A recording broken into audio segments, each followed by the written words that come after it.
MSNBC's Jacob Soboroff has been reporting on the story from the beginning. Jacob, explain how this would work, and do you think this will help improve illegal border crossings at our southern border, or what? Well, I guess the question is, will it work? And operationally, it's going to be very, very difficult for the president to do what he said. No surprise, the president often tweets threats related to migration that are really more bluster than anything else. He's going to deport millions of people starting over the course of the next couple weeks. Realistically, my colleague Julia Ainsley and I have been looking into this.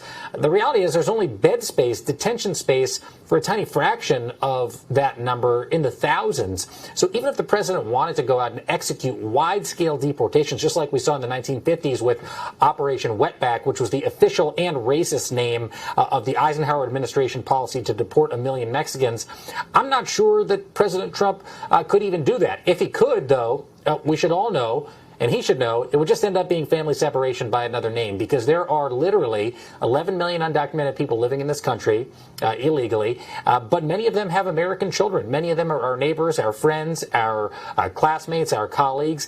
And if the president went out and attempted to deport these undocumented families living here in the country, who would be smack in the middle of it would be these mixed status families, is what they're called, and it would have catastrophic implications for those families.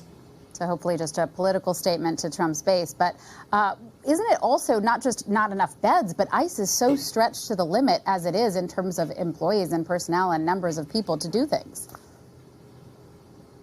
Yeah, you make a really good point, which is this is not going to solve the humanitarian crisis at the southern border one bit. Many of the folks who are working with the Department of Homeland Security have been reassigned down to the southern border to deal with the influx, the record influx of families that are coming into this country in order to declare asylum. And many of them have to come in illegally because the legal way to come in has been limited, has been metered at ports of entry by the Trump administration. So all the resources, many of the resources, I should say, of the Department of Homeland Security are focused on alleviating the humanitarian crisis right now going on down at the border, a humanitarian crisis many people would say has been exacerbated by the Trump administration's policy in the first place. And that doesn't leave much room for large-scale raids, targeted enforcement operations against millions of people. I'm not saying it'll never happen. I'm going to say it would be very difficult to see the Trump administration carry it out today in light of everything else that's going on.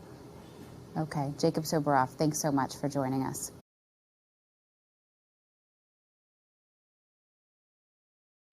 Hey, NBC News viewers, thanks for checking out our YouTube channel. Subscribe by clicking on that button down here and click on any of the videos over here to watch the latest interviews, show highlights, and digital exclusives.